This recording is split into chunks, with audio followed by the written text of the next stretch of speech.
Assalamualaikum warahmatullahi wabarakatuh. Apa kabar anak-anak ustazah? Hari ini kita belajar mata pelajaran pendidikan agama Islam.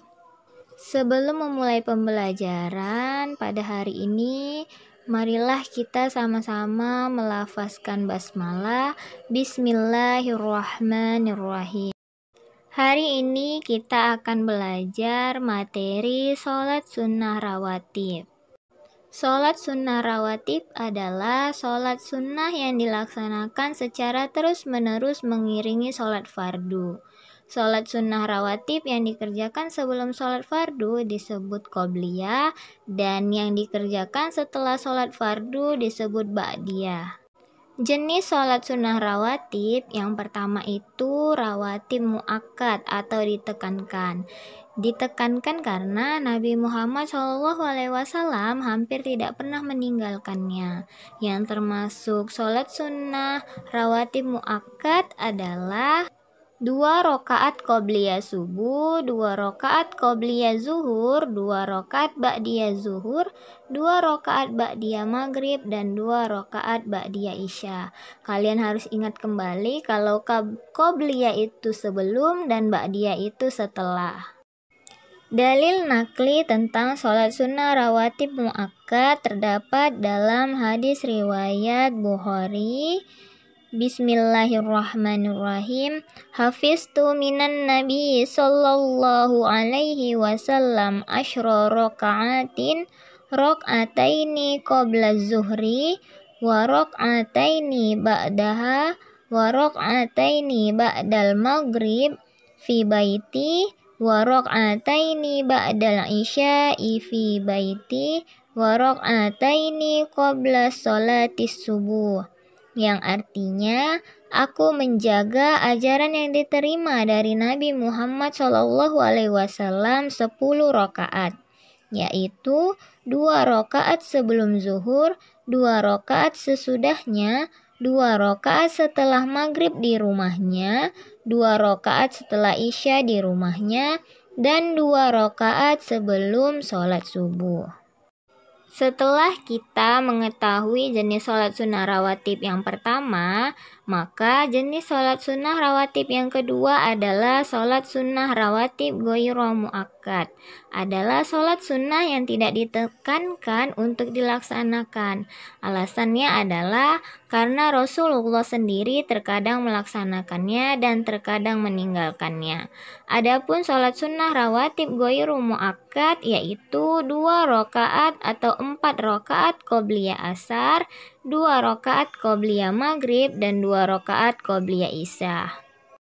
Oke, kita masuk ke utamaan sholat rawatib. Yang pertama, pahala melaksanakan sholat sunnah rawatib adalah dibangunkan rumah di surga, di mana anak-anak ustazah sebelumnya sudah dibiasakan dan sudah diberitahukan mengenai 12 rakaat sholat rawatib yang ganjaran atau pahalanya kita akan dibangunkan rumah di surga, yaitu 4 rakaat sebelum zuhur, 2 rakaat sesudah zuhur, 2 rakaat sesudah maghrib, 2 rakaat sesudah isya, dan 2 rakaat sebelum subuh. Dalil nakli mengenai hal ini terdapat dalam hadis riwayat At-Tirmizi, di mana matan atau isi hadisnya yaitu qala Rasulullah sallallahu alaihi wasallam man sabara ala sintai asyrata rak'atan fis sana banallahu lahu baitan fil jannah arba'i raka'atin qabla zuhri wa raka'ataini ba'daha wa raka'ataini ba'dal maghrib wa raka'ataini ba'dal isya wa raka'ataini qoblal fajr. Yang artinya Rasulullah SAW bersabda, barang siapa rutin mengerjakan sholat sunnah 12 rakaat, maka Allah akan membuatkan rumah baginya di surga, yaitu 4 rakaat sebelum zuhur, 2 rakaat sesudah zuhur, 2 rakaat sesudah maghrib, 2 rakaat sesudah isya, dan 2 rakaat sebelum subuh. Semoga kita bisa mengaplikasikan 12 rakaat sholat sunnah rawatib ini agar nantinya kelak kita akan mempunyai rumah di surga. Amin, amin ya rabbal alamin. Keutamaan sholat sunnah rawatib yang kedua adalah akan menyempurnakan sholat fardu yang belum sempurna. Yang ketiga, orang yang membiasakan sholat sunnah rawatib akan diselamatkan dari api neraka. Yang terakhir, orang yang membiasakan sholat sunnah rawatib akan dicintai oleh Allah Subhanahu wa Ta'ala. Sungguh banyak keutamaan dari sholat sunnah rawatib.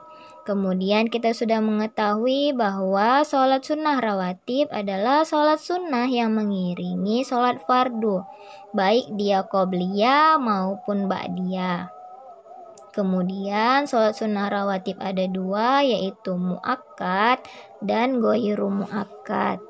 Setelah kita mengetahui keutamaan dari sholat sunnah rawatib ini, semoga kita bisa mengaplikasikannya sama-sama di kehidupan kita sehari-hari.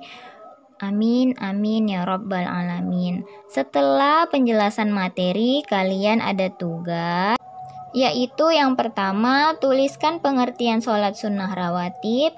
Yang kedua, tuliskan perbedaan sholat sunnah rawatib muakkad atau yang ditekankan dan ghairu muakkad. Dan yang ketiga, tuliskan dalil tentang keutamaan sholat sunnah rawatib dibangunkannya rumah di surga dengan atau tentang 12 rakaat melaksanakan sholat sunnah rawatib. Silahkan dikerjakan tugasnya ya. Sekian materi mengenai sholat sunnah rawatib. Lebih dan kurangnya Ustazah mohon maaf. Billahi taufiq wal hidayah. Assalamualaikum warahmatullahi wabarakatuh.